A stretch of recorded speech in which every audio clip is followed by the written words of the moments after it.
هرچی بیشتر خونه بمونی کمتر دلت میخواد بری بیرون و هرچی کمتر بری بیرون همه چی سنگین تر میشه. فکر میکنی داری استراحت میکنی ولی در واقع داری عمرت رو کوتاه میکنی.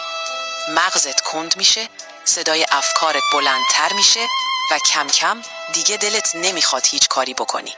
روانشناسی بهش میگه نشخوار ذهنی، یعنی ذهن دائم میچرخه، تو گذشته گیر کرده، نگران آینده است و از حال خسته شده.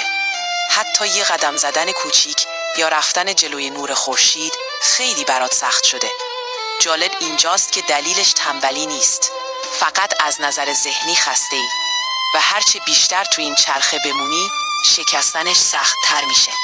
ولی نکته مهم اینه که لازم نیست حالت خوب باشه تا بری بیرون، باید بری بیرون تا حالت خوب بشه.